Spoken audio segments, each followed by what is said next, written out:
ಇಬ್ಬನಿ ತಬ್ಬಿದ ಎಳೆಯಲ್ಲಿ ನೋಡಿದಾಗ ನನ್ನ ಮಾತಿನ ಶೈಲಿ ಆ ಸಿನಿಮಾದಲ್ಲಿ ನೋಡಿ ಓಕೆ ಒಂದು ಬೆಂಗಾಲಿನೇ ಕನ್ನಡ ಕಲ್ತಿರೋದು ಅನ್ನೋ ಒಂದು ಭಾವನೆಯಲ್ಲಿದ್ದರು. ಅದಾದ ನಂತರ ಒಂದು ಇವೆಂಟಲ್ಲಿ ನಾನು ಕನ್ನಡ ಮಾತಾಡೋದು ನೋಡಿ ಓ ಇಲ್ಲ ಇವಳು ಆ್ಯಕ್ಟಿಂಗ್ ಮಾಡಿರೋದು ಅಂತ ಅವ್ರಿಗೆ ಗೊತ್ತಾಗಿದೆ. ಆ್ಯಂಡ್ ಅವರು ಮತ್ತು ನಾಗಣ್ಣ ಅಂತ ನಮ್ಮ ಭಾರ್ಗವ ಚಿತ್ರದ ನಿರ್ದೇಶಕರು ಇವರಿಬ್ಬರು ಸಹ ಇಂಡಿವಿಜುವಲ್ ಆಗಿ ನನ್ನ ಸಿನಿಮಾಗಳನ್ನ ನೋಡಿಕೊಂಡು ನನ್ನನ್ನು ಮನಸ್ಸಲ್ಲಿ ಇಟ್ಕೊಂಡಿದ್ದಾರಂತೆ. ಭಾರ್ಗವ ಅನ್ನೋ ಚಿತ್ರಕ್ಕೆ ಇವಳನ್ನು ಆಯ್ಕೆ ಮಾಡ್ಕೋಬೇಕು ಅಂತ. ಸೊ ಉಪೇಂದ್ರ ಸರ್ ಹೇಳಿದ್ದಾರೆ ಈ ಥರ ಅಂಕಿತಾ ಅಂತ ನಾನು ನೋಡಿದ್ದೀನಿ, ಪರ್ಫಾರ್ಮೆನ್ಸ್ ಚೆನ್ನಾಗಿ ಮಾಡ್ತಾರೆ ಅಂತ. ನನಗೆ ಕರೆ ಬಂತು, ಫಸ್ಟ್ ಕಾಲ್ ಬಂತು. ನನಗೇನಾಗಿದೆ, ಕಾಲ್ ಮಾಡಿದ್ದಾರೆ, ನಾನು ಅವತ್ತೇ ಬೆಳಗಿನ ಜಾವದವರೆಗೂ ಎದ್ದಿದ್ದೀನಿ.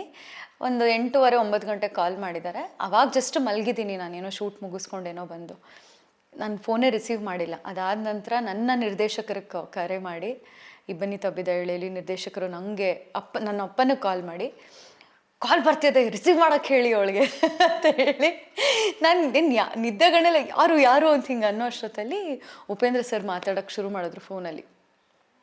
ಒಂದು 5 ಸೆಕೆಂಡ್ ಆದ ತಕ್ಷಣ ನನಗೆ ಗೊತ್ತಾಗೋಯ್ತು. ನಾನು ಯಾರು ನೀವು ಅಂತಲೂ ಕೇಳಿಲ್ಲ, ನಂಗೆ ವಾಯ್ಸ್ ಗೊತ್ತಾಗೋಯ್ತು.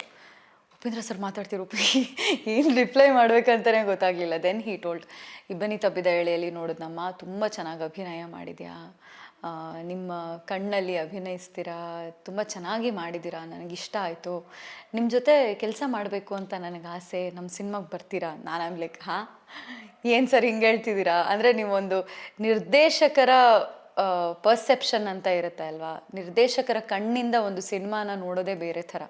ಉಪೇಂದ್ರ ಸರ್ ಎಂಥ ದೊಡ್ಡ ನಿರ್ದೇಶಕರು ನಮ್ಮ ಇಂಡಿಯಾಗೆ ಅನ್ನೋದು ಗೊತ್ತು. ಅವರು ಸಿನಿಮಾನ ನೋಡಿ ನಟನೆಯನ್ನು ಮೆಚ್ಚಿ ಅವರ ಒಂದು ದೃಷ್ಟಿಕೋನದಿಂದ ಅವ್ರು ಮಾತಾಡಿದಾಗ ಅದಕ್ಕಿಂತ ಪ್ರಶಸ್ತಿ ಇನ್ನೊಂದಿಲ್ಲ ನನಗೆ. ಹಾಗಾಗಿ ಕಣ್ಣು ಮುಚ್ಕೊಂಡು ನಾನು ಸಿನಿಮಾಗೆ ಒಪ್ಕೊಂಡೆ. ಅಫ್ಕೋರ್ಸ್ ನನ್ನ ಚೌಕಟ್ಟಲ್ಲೇ ಇತ್ತು, ಹಾಗಾಗಿ ಒಪ್ಕೊಳ್ಳೋದು ಸುಲಭ ಆಯಿತು. ನನಗೆ ಕಂಫರ್ಟಬಲ್ ಅನ್ಸೋದಷ್ಟೇ ನಾನು ಮಾಡ್ತೀನಿ. ಈಗ ನೋಡಿರೋ ಹಾಗೆ ನಮ್ಮನೆ ಯುವರಾಣಿಯಲ್ಲೂ ನಮ್ಮನೆ ಯುವರಾಣಿಯಲ್ಲೂ ಸಹ ಅನಿಕೇತ್ ಮೀರಾ ಅನ್ನೋ ಜೋಡಿನ ತುಂಬ ಇಷ್ಟಪಟ್ಟಿದ್ರು ಜನ. ಆ ಜೋಡಿ ಕೂಡ ತುಂಬ ರೊಮ್ಯಾಂಟಿಕ್ ಆಗೇ ಇತ್ತು. ಆದರೆ ಲಿಮಿಟೇಷನಲ್ಲಿ ನಾವು ಎಲ್ಲ ಇಂಟಿಮೇಟ್ ಸೀನ್ಸ್ ಅನ್ನೋದೇ ಇರ್ತಿರ್ಲಿಲ್ಲ ನಮಗೆ. ಹಂಗೆ ನೋಡೋಕ್ಕೆ ಹೋದರೆ ಆ ಥರ ಸ್ಪೇಸಲ್ಲಿ ಕೆಲಸ ಮಾಡೋದು ನನಗೆ ತುಂಬ ಕಂಫರ್ಟಬಲ್ ಇದೆ. ಅದಕ್ಕಿಂತ ಒಂದು ಸ್ವಲ್ಪ ಹೆಜ್ಜೆ ಮುಂದೆ ಇಡಬೇಕು ಅಂತಂದರೆ ನನಗೆ ಎಲ್ಲೋ ಒಂದು ಸ್ವಲ್ಪ ಹಿಂಜರಿಕೆ ಇದೆ. ಹಾಗಾಗಿ ಆ ವಿಷಯಗಳೆಲ್ಲ ಏನಾದರೂ ಸೀನ್ಸ್ಗಳಿದ್ದರೆ ಸ್ವಲ್ಪ ವಿಚಾರಿಸ್ಕೊಂಡು ಮಾಡ್ಕೊಂಡು ಅದಾದ ನಂತರ ಪ್ರಾಜೆಕ್ಟ್ ಒಪ್ಕೋತೀನಿ.